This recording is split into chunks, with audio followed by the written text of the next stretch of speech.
আর আমি এতে কৃপণতা করব না। আমরা কিন্তু এমন একটা যুগে এসে গেছি, এত সৌভাগ্য আগে কোনো আমার বাপ দাদাদের ছিল না। বাবুরা কিন্তু মিথ্যা করে দিচ্ছি, আমরা এখন যে সুখভোগ করছি আমার বাপ ঠাকুরদারা কোনোদিন এই সুখভোগ করতে পারেনি। তার মানে এর আগের যুগের মানুষেরা এই জিনিসটা কখনো তারা কেউ লাভ করতে পারেনি। এই কলিযুগের মানুষ আমরা যেটা সহজে পেয়ে গেছি, তো সেইটা কিরকম ভাবে? তাহলে এবার আমার কি করতে হবে? ভগবানের তিনটে বাসনা পূরণ হয়নি, সেটা কি? কৈশন রাধা প্রেমা, কৈশন মধুরিমা, কৈশন ভাবে তনুভোর। এই তিন তৃষ্ণাবোর না হইল পূরণ, বেজাতীয় ভাবে তখন নয় আসে। যে রাধার প্রেমের মহিমা কতখানি তা আমার জানা হয়নি। রাধারানী আমাকে ভালোবেসে কি সুখ পেত সেটাও আমার জানা হয়নি। আর আমার রূপের যে কতখানি চমৎকারিতা সেটাও আমার জানা হয়নি। তাহলে ভগবান এটাও আবার এইবার জানবে, আর কি দেবে? কৃষ্ণ সেই ব্রজ প্রেম অনার্পিত বস্তু যার দান করে নাই, সেটা এবার আমরা এবার পাবো। আর ভগবান সেই সাথে তার ইচ্ছা কি এইটা দেব, আর আমি সেই রাধা নামে কেঁদে কেঁদে জীবের দ্বারে দ্বারে দেখবো সেই আমার নাম করে কেঁদে কি সুখ পেতে হয়, আর আমি রাধার নাম করে কেঁদে দেখবো যে তাদেরও আর কি সুখ আছে। তাহলে রাধা দাস প্রেম দান করলেন, কলিযুগে এসে কি দান করলেন? যে রাধা দাস প্রেম দান করলেন, যে রাধা বলিতে। এখন কৃষ্ণ, কৃষ্ণ তো না, কিন্তু কৃষ্ণ গৌর হলেন। তা কি করে গৌর হয়? একটা জিনিস হতে গেলে আর একটা জিনিসের সাথে সংমিশ্রণ করতে হবে। রস কিন্তু একটা তো হয় না, মধু কিন্তু একটা ফুলের রসে কিন্তু মধু হয় না। বিভিন্ন ফুলের রস একত্রিত করে রাখলেই মধু হয়। তা মধুর রস, সেখানে কয়টা ফুলের রস আছে? কত? 5টা ফুলের রস মিলে মধুর রস হয়েছে, নাকি? 5টা ভাবের সম্মিলনে মধুর রস হয়েছে। একটা রসে কিন্তু মধুরতা আসতে পারে না, পারে কি? সম্ভব নয়। এক মশলায় রান্না করে খাওয়ানো যায় না, শুধু ঝাল দিয়ে আর হলুদের গুঁড়ো দিয়ে রান্না করলে ভালো লাগে না। ওখানে পাচন দেওয়া লাগে অনেক কিছু, আর ওখানে বাটন আর ছেঁচন, বুঝতো? বাটন ছেঁচন দিয়ে দিতে পারলে তো রান্নাটা ভালো হয়। যাই হোক, এবার ভগবান রাধাকে আলিঙ্গন করেছেন। তা রাধারানীকে কি বলা হতো জানেন? যেমন নায়ক নায়িকা আছে না, সিনেমা জগতে বা নাটক জগতের বড় নায়ক নায়িকার নাম বলো তো?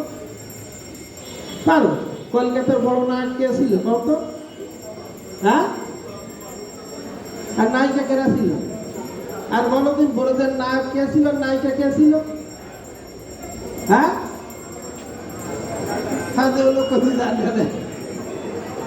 আরে কৃষ্ণ, কৃষ্ণ। আর নায়িকা ছিল কে? এই যদি তুমি না বলতে পারো তাহলে তো কি করে হবে? তাহলে নায়কের নাম শুনেই তো নাটক দেখতে আসতে হয়, নাকি? নায়ক নায়িকা এদের বেতন কয় টাকা করে জানো? অভিনয় তো তোমরা করো, নিতে বলবো। যাই হোক, এখন ঘটনা হলো সেই নায়ক আর নায়িকার, তার নায়িকার কি ভাব ছিল? মাদনাত্ম মহাভাব। রাধারানীর যে ভাবটা ছিল সেই ভাবটার নাম কি? মনে রাখো একটু, মাদনাত্ম মহাভাব। আর কৃষ্ণ যে নায়ক ছিল সেই নায়কের নাম কি? ধীর ললিত নায়ক। এই ধীর ললিত নায়ক আর মাদনাত্ম মহাভাবে মিলে আমার গৌর হলো। নিতাই গৌর হইল। ডাক্তার সাথে গৌর হওয়া যায় না, কি? ডাক্তার সাথে মিশে কি হওয়া যায় না? গৌর হওয়া যায় না। তাহলে আমার গৌর কি কাজে হলো? সেই মাদনাত্ম মহাভাবের সঙ্গে ধীর ললিত নায়কের মিলন ঘটে আজ আমার গৌর হয়ে আসছেন। তাহলে গৌর বর্ণ, গৌর বর্ণ তৃষা কৃষ্ণ সাঙ্গে সঙ্গ অস্ত্র ভাষ্যদম যজ্ঞহি সংকীর্তন প্রায়োগ্য জগন্তি হি সুধা। কি বলেছিলেন? করভজনের কাছে জিজ্ঞাসা করলেন কলিযুগের ধর্ম কেমন হবে? জানি তাই করভজন নবযোগীন্দ্র সংবাদ। সেই 9 জন যোগীন্দ্রের মধ্যে সর্বশেষ ছোট যোগীন্দ্রের নাম কি ছিল? করভজন। করভজনের কাছে জিজ্ঞাসা করলেন, কলিযুগে ধর্মকর্ম কেমন হবে, ভগবানের কর্ম কেমন হবে এবং কি করে সে ধর্ম প্রচার করবে। তা কি বললেন? গৌর বর্ণ তিসা কৃষ্ণ সাঙ্গ উপাঙ্গ অস্ত্র পার্শ্বদ যজ্ঞই সংকীর্তন সুমেধসা। তিনি সে এবার আর ওই সুদর্শন চক্র টক্র ধরবে না, নাম অস্ত্র তার হাতে কি থাকবে? মুখে নাম অস্ত্র। অঙ্গ ভূতাঙ্গ মানে কি? হাত পা নাড়াইয়ে হেলিয়ে ঝুলিয়ে দেখবেন গৌতী যে নাচে রঙ্গভঙ্গ ঢংসং দেখে এই মানুষকে উদ্ধার করবেন, বড় বড় পাপি তাপিদের সবাইকে উদ্ধার করবেন এই হরিনাম সংকীর্তন দিয়ে। হরিনাম সংকীর্তন যোগ্য হবে কলির ধর্মে। আর গৌরবর্ণ তিসা কৃষ্ণ তাহলে কি? অন্তরে কৃষ্ণ, বাইরে বর্ণটা কি? বাইরে হচ্ছে রাধা, রাধা অঙ্গ দিয়ে শ্যাম অঙ্গ ঢাকা, তাই ঢাকা দক্ষিণ গ্রাম। এই ঢাকা দক্ষিণ মানে কি? দক্ষিণ মানে ডাইন হাত, রাধারানী ডাইনে কেরাবা তো। তাহলে কৃষ্ণকে বলতে কি ঢাকা দক্ষিণ। গৌরভূত হরিণ বাড়ি ছিল কোথায়? বঙ্গদেশে। ঢাকা দক্ষিণ তার মানে কি? রাই অঙ্গ দিয়ে শ্যাম অঙ্গ ঢাকা, এই ঢাকা দক্ষিণ। নিতাই হরিবল জেনে নাও। এখন ঘটনা তো ভালো তো জানলাম যে গৌর কিভাবে হয়ে আসলো। এখন গৌর কৃষ্ণ যখন অপ্রকাশ হয়ে গেছে না, তো যদি কারো স্বামী মরে যায় কথাটা কেউ যদি শোনে, তো কোনদিন তার স্ত্রী ফিরেই থাকে? হ্যাঁ, তো যত বড় খারাপ থাক ভালো থাক, কোনদিন কি পরিবার কান্না করে দেখেছেন না? আরে আমার নাই না মরুক, আর তখন মতো মরতেছে দেখতেছি তার স্ত্রী কেমন ভাবে কাঁদে। কাঁদতে কাঁদতে বলে কি আমি আর কাঁদতে পারতেছি না, তবু আমার কান্না আসছে যে দিদিরে আমার চলে গেছে, আমার সেই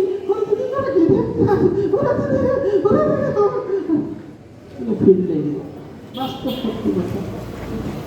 তো যখনই রাধারানী শুনেছে কৃষ্ণ লীলা সাঙ্গ করে চলে গেছে, কতদিন তাহলে তার অবস্থাটা কি? আমাদের এটা তখন ভালোবাসার মধ্যেই বলেনি, তাই এই কান্না। তাহলে অরিজিনাল ভালোবাসার কিরকম কান্না? এমন ভাবে কান্না শুরু করেছে রাধারানী, এদিন নিনাদিত করে ফেলেছে। কিন্তু এমন সময় তার পাশে কোনো সখীরাজ ছিল না। কি বলো ললিতা, ইন্দ্রটা সম্পূর্ণতা তুঙ্গবিদ্যারা কেউ ছিল না। কে ছিল? তার পরম শত্রু সেই চন্দ্রাবলী। সারা জীবন যার সাথে তার শত্রুতাই ছিল, শেষ মুহূর্তকালে সেই চন্দ্রাবলী রাধারানীকে এমন সেবা করেছিল অলৌকিক, যে সারা জীবন যার সাথে দ্বন্দ্ব করলেন, শত্রুতাই করলেন, শেষ মুহূর্তে এতভাবে তার সেবা করে লীলায় সার করলেন। রাধারানী এত সুখী হলেন, খুশি হলেন, তাই বলছে দেখ চন্দ্রাবলী, আমি তো চলে যাচ্ছি, তা আমি যখন চলেই যাচ্ছি তা আমার বধূকে আমি তোর হাতে তুলে দিয়ে যাব। আমার বধূকে কারোর কাছে তো দিয়ে যেতে হবে, তা আমি তোর হাতেই তুলে দিয়ে গেলাম, আমার বধূকে তুই যত্ন করে রাখিস।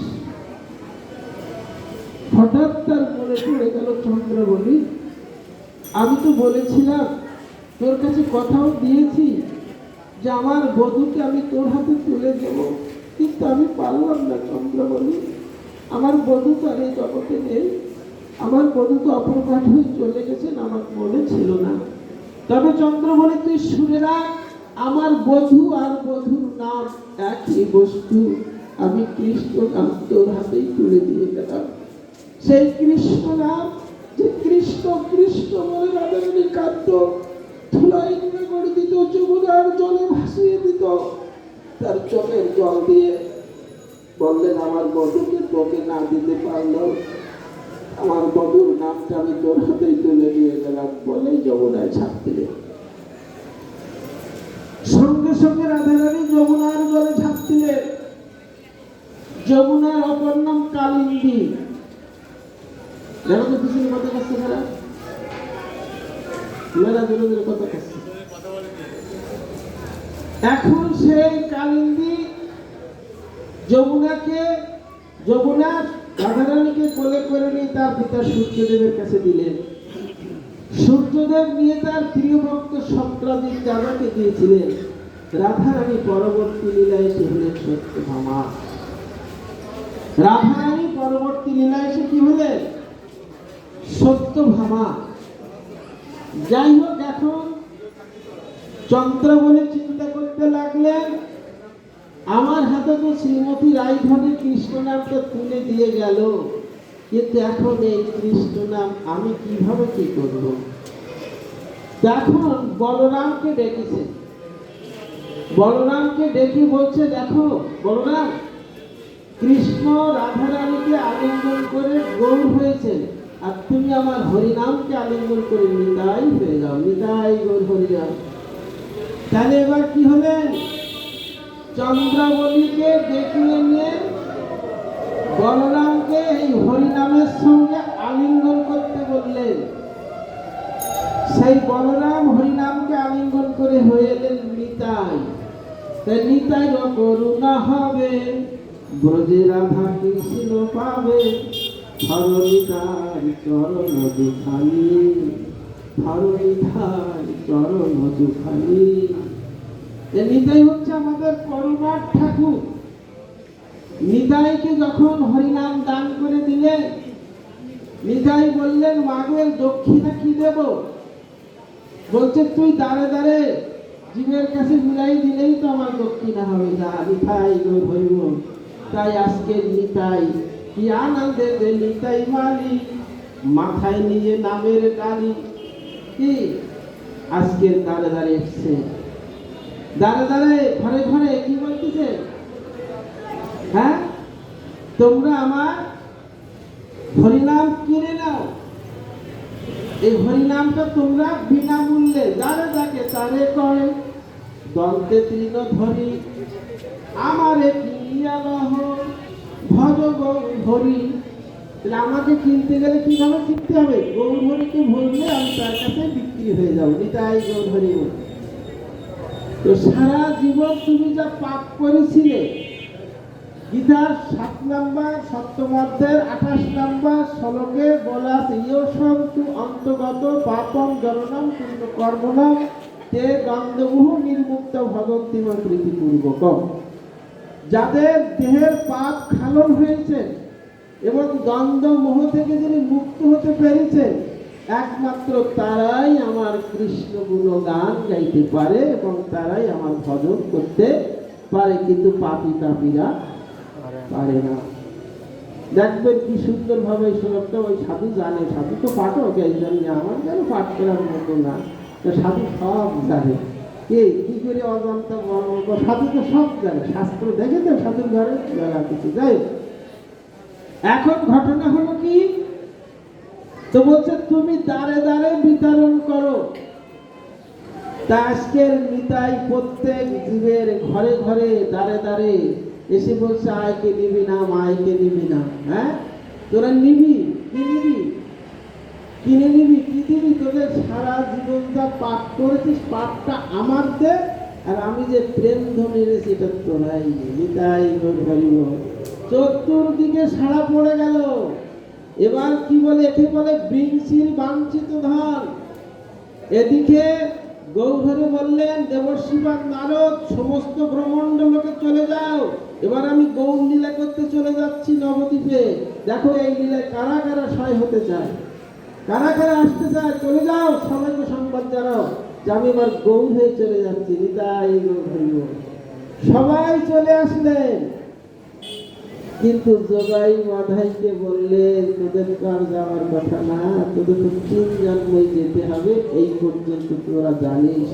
তো তোরা যে 3টে জন্ম নিয়ে আমার সাথে শত্রুতাই করে করে আসছিস, কিন্তু স্বভাবটা তোদের হিংসুটে হয়ে গেছে। দীর্ঘদিন মানুষ যদি কোনো একটা স্বভাবে থাকে, সেই স্বভাবটা তার থেকে যায় না। স্বভাব ত্যাগ করা খুবই কঠিন। অর্জুনকে বারবার বলছে, অর্জুন তোমার স্বভাবটা ত্যাগ করো। অর্জুনের কি স্বভাব ছিল গোসাই?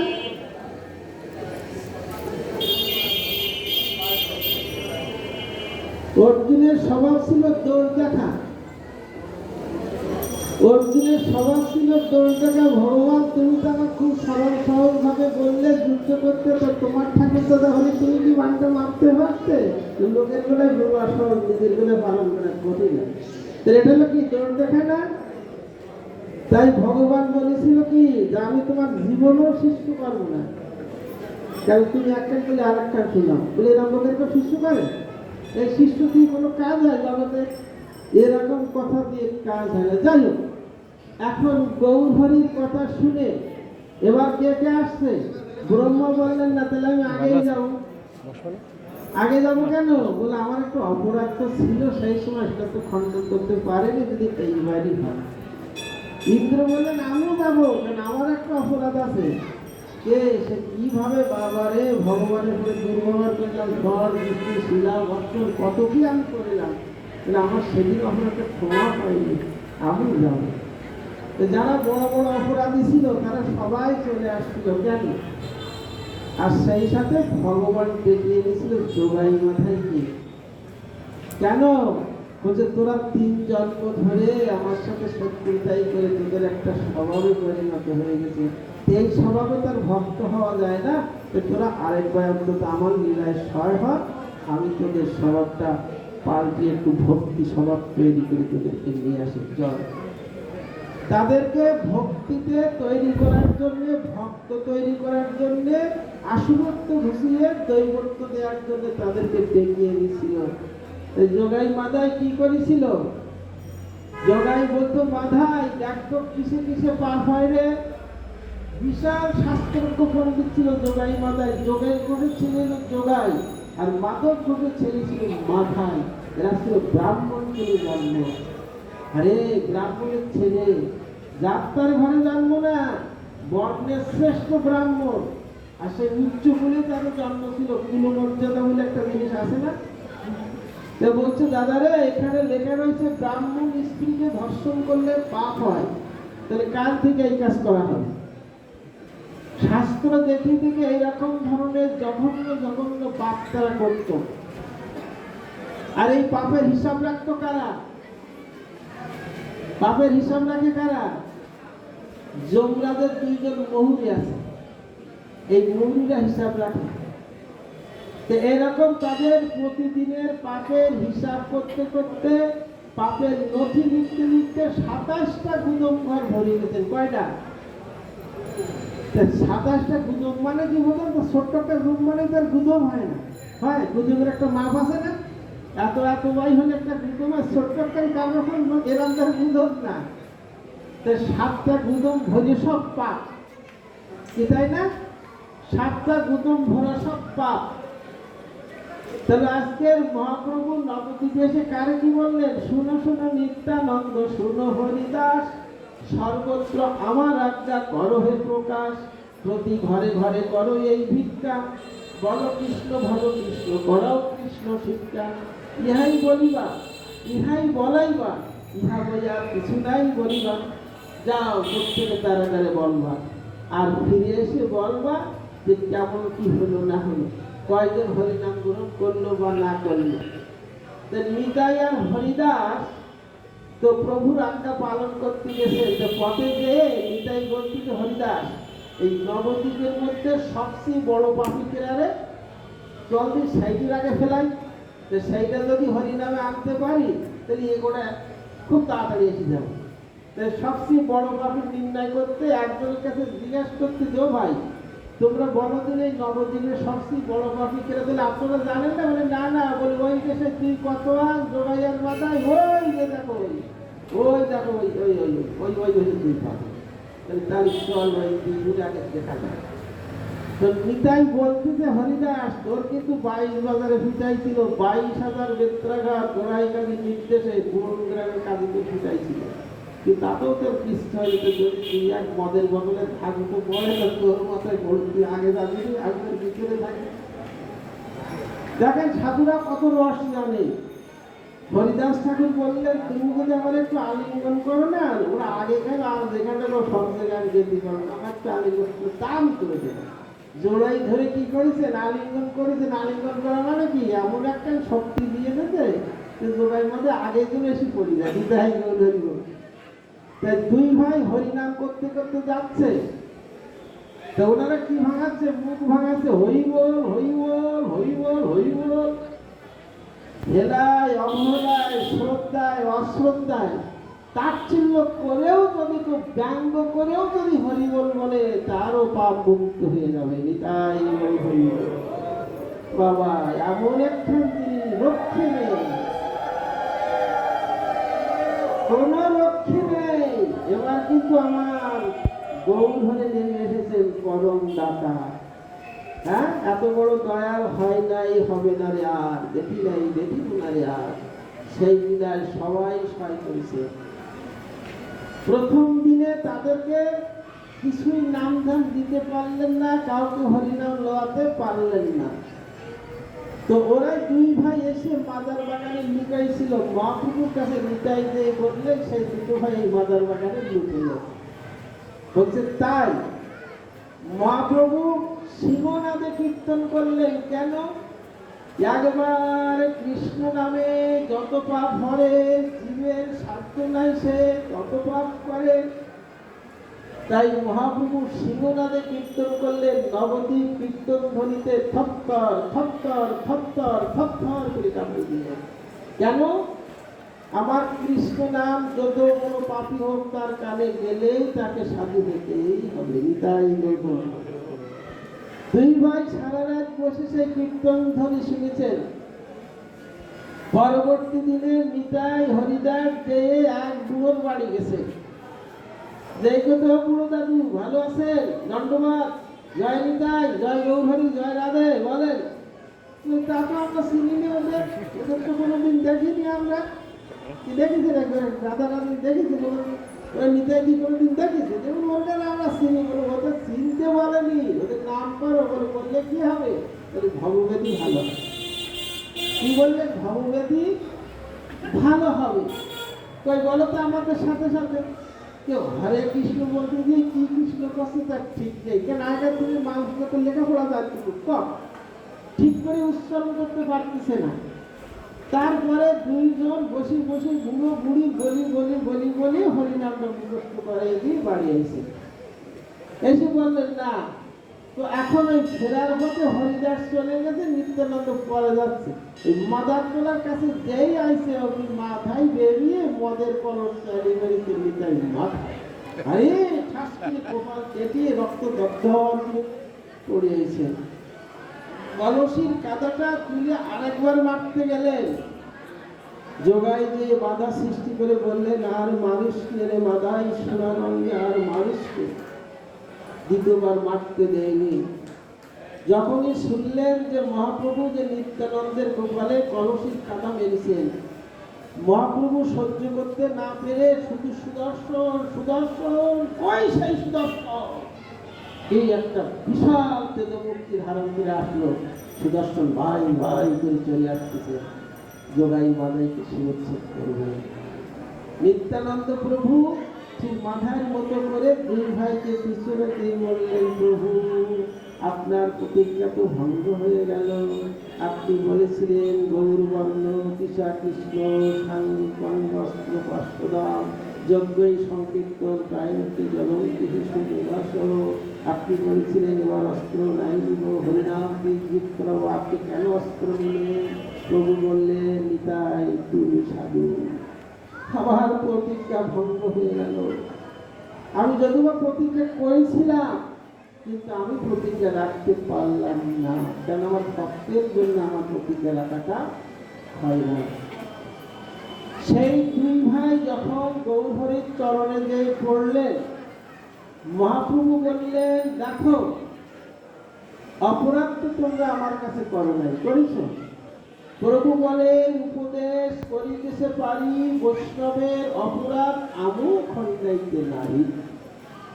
আমরা অনেকেই মনে করি, আরে ওই সাধুর একটু বেশি কথা কইছি তো কি হয়েছে, 5 করে 10টা বাতাসা দিলেই তো ভগবান আমার দিকে রায়টা দিয়ে দেবে।